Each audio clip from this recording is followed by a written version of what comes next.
sont les méthodes pour supprimer les mauvaises herbes. Les mauvaises herbes peuvent être supprimées de manière manuelle ou avec un désherbant. Les désherbants peuvent être systémiques ou de contact. Les désherbants systémiques pénètrent par la feuille dans la sève, sont véhiculés dans toute la plante jusqu'aux racines et la tuent de l'intérieur. Ils sont le plus efficaces quand la plante est en croissance et le sont moins en période de sécheresse. Les désherbants de contact ne tuent que les parties traitées de la plante, habituellement les feuilles.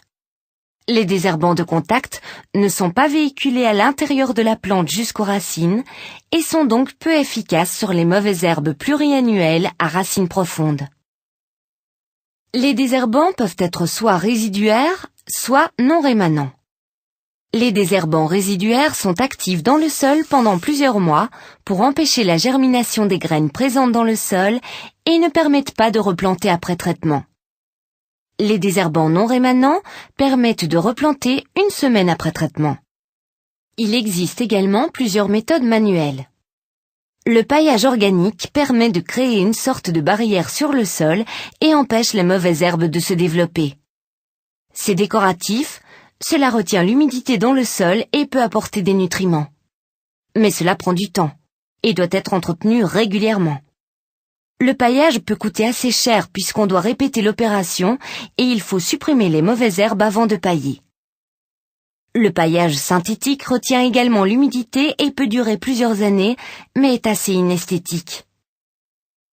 Retirer les mauvaises herbes à la main, utiliser un couteau, sarcler ou bêcher sont des méthodes peu coûteuses qui n'ont pas d'impact sur l'environnement et qui permettent de faire de l'exercice.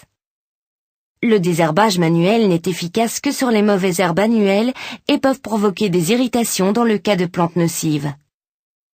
Sarcler ou bêcher sont également de bonnes méthodes pour les mauvaises herbes annuelles, mais peu efficaces sur les pluriannuelles puisqu'il est difficile de retirer toutes les racines. D'autre part, cela peut activer des graines dormantes qui étaient déjà présentes dans le sol.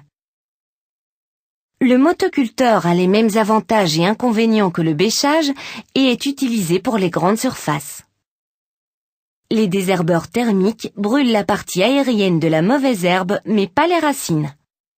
Ils permettent un effet visuel immédiat. Ils coûtent cher et peuvent être dangereux pour l'utilisateur et son entourage.